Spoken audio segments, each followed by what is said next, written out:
नमस्कार दोस्तों, बहुत बहुत स्वागत करता हूं मैं आपका अपने YouTube चैनल फिल्मी सजेशन में। तो दोस्तों, आज हम जानेंगे अनदेखी वेब सीरीज़ की कहानी, जो कि अवेलेबल है सोनी लिव पे, जहां से आप इसे स्ट्रीम कर सकते हैं। तो चलिए दोस्तों, सुनाते हैं आपको अनदेखी वेब सीरीज़ की कहानी। इस वेब सीरीज़ में दिखाया गया है कि एक अटवाल परिवार है, जो बहुत ही हाई प्रोफाइल परिवार है, जिसकी पहुँच नेता नगरी से लेकर बड़े बड़े प्रशासन अधिकारियों तक है। ये परिवार हिमाचल प्रदेश के शहर मनाली में रहता है। इस परिवार के करता धरता और यूं कह सकते हैं कि सबसे बड़े मेंबर जो हैं, उनका नाम वो है सीनियर अटवाल, जिन्हें लोग पापा जी के नाम से बुलाते हैं।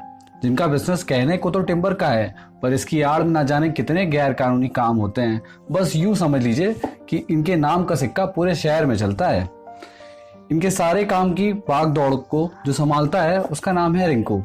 रिंकू वैसे पापा जी के सारे धंधे और पैसे का लेन देन यही सब देखता है। रिंकू पापा जी का वैसे तो सगा बेटा नहीं है, पर पापा जी रिंकू पर विश्वास अपने सगे बेटे से बढ़कर करते हैं।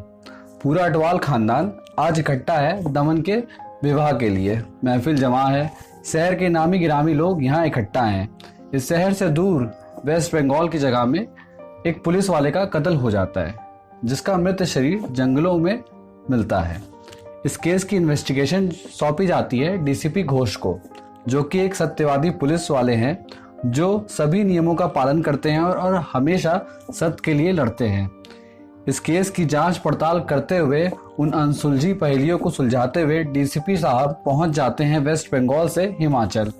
जैसा कि हम जानते हैं कि पूरा अटवाल परिवार इकट्ठा है दमन की शादी के लिए। तभी वहां एक अनहोनी घटना घट जाती है। नशे में चूर पापा जी स्टेज पे नाचते हुए उन डांसरों में से एक के सिर पे बीचों बीच गोली मार देते हैं और मौके पे ही वो लड़की दम तोड़ देती है।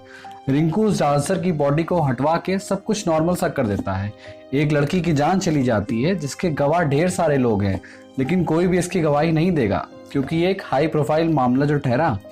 इस मैरिज फंक्शन की वीडियोग्राफी और फोटोग्राफी का जिम्मा सोनाली पे है, जो अपने असिस्टेंट ऋषि और पूरी टीम के साथ मौजूद है। इस मर्डर का पूरा वीडियो कैमरे में रिकॉर्ड हो जाता है। रिंकू सलोनी को इस बारे में बाहर कुछ भी ना बकने को मना करता है। उसके बदले में उसे वो 1 करोड़ और अब से जो भी अटवाल खानदान में फंक्शन होंगे, उसकी वीडियोग्राफी और फोटोग्राफी की पूरी जिम्मेदारी देता है। सोनाली इन सब चीज़ों को सुनकर हामी भर देती है। अब उन डांसरों में से केवल कोयल और प्रफुल्ला जीवित है, जिन्हें पता नहीं कि अगले सुबह उन्हें भी मौत के घाट उतार दिया जाएगा। रिंकू उन्हें कैद करके रखता है और सोनाली से कहता है कि उस वीडियो को हर जगह से डिलीट कर दे। ऋषि वीडियो डिलीट तो करता है, लेकिन उसकी एक कॉपी वो अपने फ़ोन में रख लेता है। ऋषि को मालूम है कि अगले सुबह वो दोनों भी नहीं बचेंगी। उन दोनों डांसरों की जान बचाने के लिए ऋषि पुलिस को फ़ोन करके सब साफ साफ बता देता है। अगले ही सुबह डीसीपी घोष अटवाल फैमिली के घर के बाहर खड़े होते हैं और वो घर में अंदर जाना चाहते हैं और बताते हैं कि कल रात यहाँ मर्डर हुआ है, लेकिन रिंकू उन्हें साफ साफ मना कर देता है और उन्हें घर में नहीं घुसने देता है और वो वहाँ से वापस चले जाने को कहता है। रिंकू अब ऋषि, कोयल और प्रफुल्ला को कैद कर लेता है और उन्हें गाड़ी में बैठाकर जंगल की ओर रवाना हो जाता है, ताकि वो इन तीनों को मौत के घाट उतार सके। सब कुछ प्लान के हिसाब से ही जा रहा था, लेकिन जैसे ही वो लोग जंगल पहुंचते हैं, अपनी जान बचाने के लिए वो भागते हैं।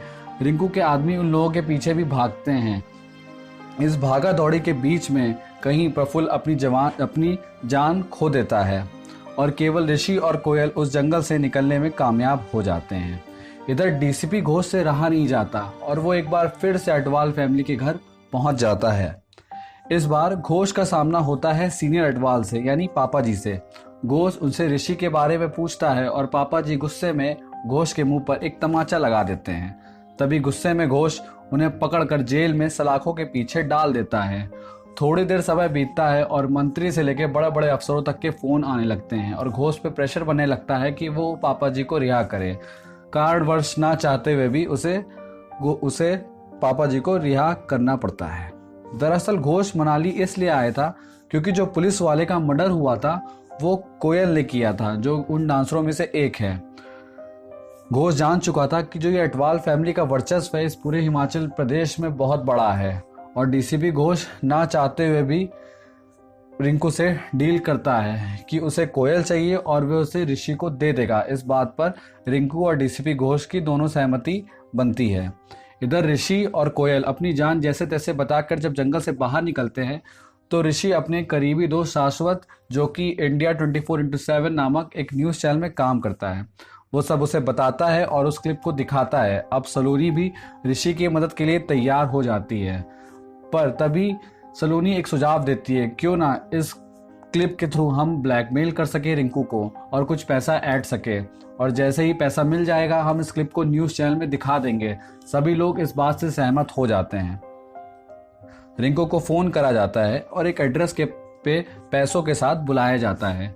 खतरे को भांपते हुए रिंकू अपने साथियों को वहां पहले से ही पहुंचकर चुप कर रहने को कहता है। जैसे ही रिंकू पहुंचता है और ऋषि के बारे में पूछता है, ऋषि जब उसके सामने आता है तभी रिंकू के साथी उस पर ताबड़तोड़ गोलियों की बौछार कर देते हैं। ऋषि की मौके पर ही मौत हो जाती है और कोयल ये सब देखकर वहां से भाग जाती है। रिंकू अब कोयल को भी खत्म करना चाहता है, क्योंकि उस मर्डर की एक लौती गवाह वही है जो इसके बारे में सबको बता सकती है। अगली सुबह कोयल खुद ब खुद घोष के पास पहुंच जाती है और बताती है कि उसने पुलिस वाले का खून किया था वेस्ट बंगाल में, लेकिन इसकी वजह क्या है वो उस वजह को पूरी बताती है कि जब वो 8 साल की थी तभी से वो पुलिस वाला उसके साथ गंदी गंदी हरकतें करता था।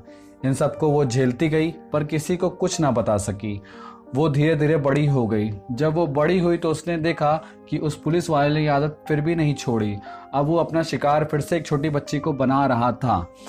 तभी वो इस सब देख के बहुत गुस्से में आग बबला हो जाती है और वो क्या करती है, अपनी बाल की क्लिप निकाल के पुलिस वाले की गर्दन पे दे मारती है, जिससे उसकी मौत हो जाती है।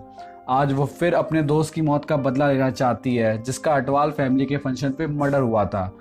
घोष उसे समझाता है कि वो लोग बहुत पहुंचे हुए लोग हैं, मैं पुलिस में रहता हूं, उनका कुछ नहीं कर पाया तो तुम क्या कर पाओगी, ऐसा ख्याल अपने दिमाग से दूर दूर तक निकाल दो।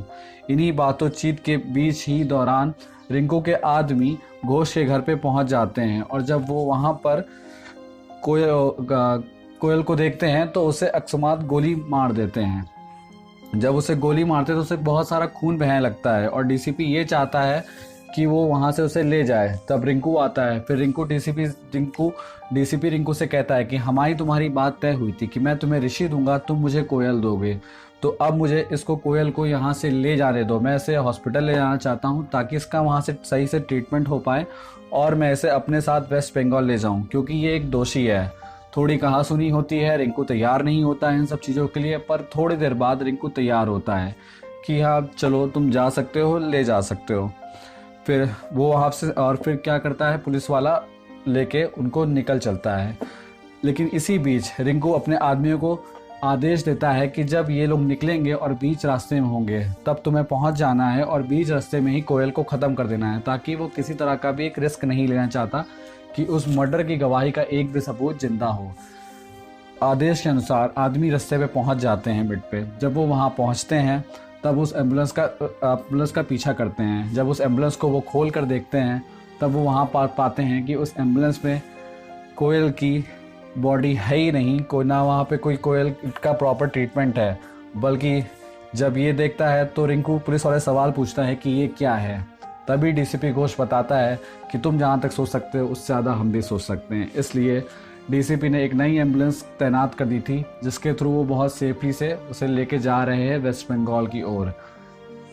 ये सब सोचने के बाद डीसीपी घोष रास्ते भर ये सोचता है कि क्या पैसे और राजनीति की ताकत क्या इतनी बड़ी है कि इसके आगे कानून नाम का शब्द भी छोटा सा लगता है। वो ऋषि को भी नहीं बचा पाया जबकि वो निर्दोष था, और ये सब सोचकर वो दुखी हो जाता है। तो दोस्तों, कैसी लगी कहानी आपको इस वेब सीरीज़ की, हमें कमेंट करके ज़रूर बताएं। ऐसी ही फिल्मी कहानियों के लिए इस चैनल को सब्सक्राइब करिए। वीडियो पसंद आया हो तो इसे लाइक करें और अपने दोस्तों के बीच शेयर करें। मिलते हैं दोस्तों फिर एक नई कहानी के साथ।